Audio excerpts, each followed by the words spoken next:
नमस्कार दोस्तों, एक नए वीडियो में आप सभी का स्वागत है। आज की इस वीडियो में मैं आपको बताऊंगा जो मुर्गियों में वज़न बढ़ाने के लिए क्या-क्या दवाई आती है और कैसे आप घरेलू उपचार से भी मुर्गियों की वज़न बढ़ा सकते हैं। मैं यहाँ पे देसी मुर्गी और ब्रॉयलर यानी फार्मी मुर्गियों के बारे में बताऊंगा। दोनों मुर्गियों के बारे में बताऊंगा कि कैसे उसको वज़न बढ़ा सकते हैं। तो 2-3 दवाई होती है, उसके बारे में मैं लास्ट में बताऊंगा। उससे पहले आप इसको ज़रूरी जानना हो जाता है कि मुर्गियों में वज़न कम होते किस लिए हैं। केवल दवाई के कारण दोस्तों कम नहीं होता मुर्गियों का वज़न, और भी कई कारण हैं। मेन कारण उसके वजह से जो होती है हमारे मुर्गियों में को वज़न को इफ़ेक्ट होती है। तो सबसे पहले मैं उसको डिटेल में एक्सप्लेन करूँगा आसान भाषा में, ताकि आपको ईज़िली समझ में आ सके। तो सबसे पहले अगर हम फार्मी देसी मुर्गियों की बात करें, जैसे बॉयलर हो गया, लेयर हो गया, तो इनमें वज़न कम क्यों होती है? अगर आप एक एक्सपीरियंस फार्मर होंगे तो जानते होंगे तो कि गर्मियों के समय में अगर देखेंगे तो मुर्गियों का वज़न कम रहता है, उसमें डिज़ीज़ ज़्यादा रहती है।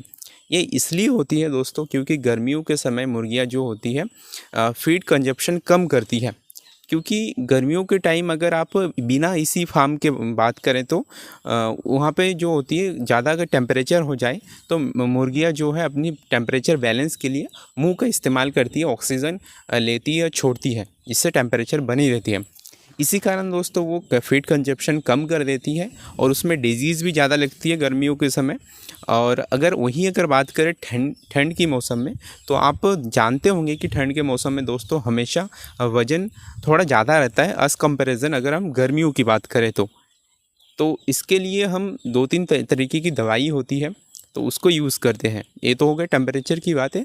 अगर हम घरेलू मुर्गियों की बात करें कि उसमें हमारे मुर्गियों की वज़न कम क्यों होती है, तो ये भी 2-3 कारणों की वजह से डिपेंड करती है। इसमें सबसे मुख्य कारण हो जाती है दोस्तों कि आपकी घरेलू मुर्गी अगर आप छोड़ देंगे, फ्रीलांसिंग से पाली गई मुर्गियाँ, तो उसमें वज़न हमेशा कम होगी। वो खुद से फीड खाएगी, अपने मेंटेनेंस खुद करेगी। इसमें उसका वज़न फिक्स होगा, धीरे-धीरे बढ़ेगा। अगर आप उसको फ़ोर्सफुली वज़न बढ़ाना चाहते हैं तो इस कंडीशन में आपको फीड में दवाई मिक्स या अच्छा मिनरल भरा फीड देना होगा, तभी उसका वज़न बढ़ेगा। नहीं तो उसका वज़न एकदम स्लिम और एक मेंटेनेंस रहेगा, जिससे उसका इम्यूनिटी सिस्टम उसका अच्छा स्ट्रॉन्ग बना रहेगा। तो चलिए दोस्तों, दवाई के बारे में बताते हैं। 2-3 दवाई है जो आप देसी मुर्गियों में और फार्मी मुर्गियों में यूज़ कर सकते हैं। तो सबसे अच्छा दवाई हो जाता है दोस्तों यहाँ पे शार्कोफिनॉल। अगर बॉयलर की बात करें तो यहाँ पे लास्ट में दिया जाता है, लास्ट में 1 सप्ताह, जैसे आप सेलिंग करेंगे उसके 1-2 सप्ताह पहले या पहले भी आप खिला सकते हैं। इसका एक डेडिकेटेड अलग से वीडियो हमारे चैनल पे आपको मिल जाएगा। इसको आप खासकर इसको वज़न बढ़ाने के लिए यूज़ किया जाता है, शार्कोफिनॉल एस को, तो आप इसको देख सकते हैं। उसके बाद आ गया सेकंड नंबर पे दवाई आ जाता है दोस्तों जीब्रोमिन। जीब्रोमिन बहुत काम की चीज़ है दोस्तों। यहाँ पे बहुत सारे कंडीशंस में इसका यूज़ होता है। केवल वज़न इंक्रीज़ करने में नहीं होता है। जैसे आपका हो गया स्ट्रेस, जैसे आप चिक्स को लाते तो उसमें स्ट्रेस हो जाती है, तो वो स्ट्रेस को कम कर देती है। गर्मियों के समय हो गए हीट स्ट्रोक हो जाए, एक प्रोडक्शन मतलब एक को इंक्रीज़ करने में भी इसका यूज़, जीब्रोमिन का यूज़ होती है। तो जीब्रोमिन भी एक अच्छी दवाई है दोस्तों। इसको भी यूज़ लास्ट में करते हैं जब मुर्गियाँ सेलिंग के टाइम हो जाए। अगर आप देसी मुर्गियों में इन दवाई का यूज़ करना चाहते हैं तो रोज़मर्रा की फीडों में देना होगा। जैसे आप वहाँ पे फीड दे रहे हैं, जैसे दाना कुछ भी मक्का हो गया, बाजरा हो गया या चावल हो गया, कुछ भी दे रहे हैं तो उसमें आपको मिक्स करके उसको कंडीशनली देना होगा, जो दवाई में जो पैकेट्स में लिखा है।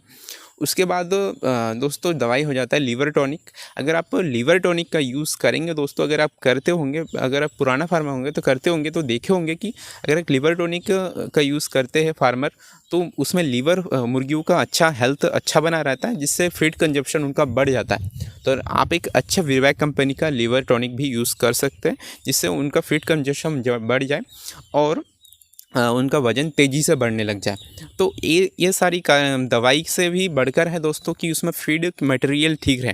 क्योंकि कई फार्मर अपना जो होती है फीड खुद नहीं बनाती, दूसरों पर डिपेंड है, मतलब वो क्या मिलाया, किस टाइम क्या मिला रहे हैं, ये नहीं जानते। इस कारण भी कई बार होती है डिजीज़ बढ़ जाती है, साथ ही साथ हमारी जो होती है वेट गेनिंग कम हो जाती है। तो इसको अच्छा करने के लिए दोस्तों आप खुद का फीड बनाएं, जैसे मैं बनाता हूँ खुद का फीड। हमारे चैनल पे आपको खुद का फीड बनाने के लिए पूरा डिटेल आपको मिल जाएगा, आप विज़िट कर सकते हैं यहाँ पे। और साथ ही साथ अगर फीड में सोयाबीन अच्छा रहेगा, साथ ही साथ बैलेंसर, बहुत सारी चीज़ें होती है जो देने के लिए फीड में, पोल्ट्री फीड में यूज़ किया जाता है, तो आप उसको भी देख सकते हैं। तो आज की वीडियो के लिए इतना ही। अधिक जानकारी के लिए और अगर मेरे से कुछ छूट गया होगा तो कमेंट करके बता सकते हैं, मैं उसके बारे में डिटेल में बताऊंगा। अगर कोई आपका क्वेश्चन होगा तो उसको भी आप नीचे बता दीजिए, मैं उसके बारे में डिटेल वीडियो बना दूंगा। आज के वीडियो में इतना ही। अगले वीडियो के लिए बने रहें और हमारे चैनल को सब्सक्राइब करके लग दीजिए, क्योंकि यहाँ पे फार्मिंग रिलेटेड, बिजनेस रिलेटेड हर आइडियाज़ आपको मिल जाएंगे। जैसे वेजिटेबल फार्मिंग हो गया, और साथ ही साथ यहाँ पे आपको खुद का फीड बनाने के लिए भी आपको इन्फॉर्मेशन आपको मिल जाएगा, और पोल्ट्री रिलेटेड, दवाई रिलेटेड हर जानकारी आपको मिल जाएंगे। तो अगर वीडियो अच्छा लगा होगा, कुछ ना कुछ अगर आपने इन्फॉर्मेशन मिला होगा, तो एक लाइक कर दीजिएगा और चैनल को सब्सक्राइब कर लीजिएगा अगर आपका मन हो तो। धन्यवाद दोस्तों।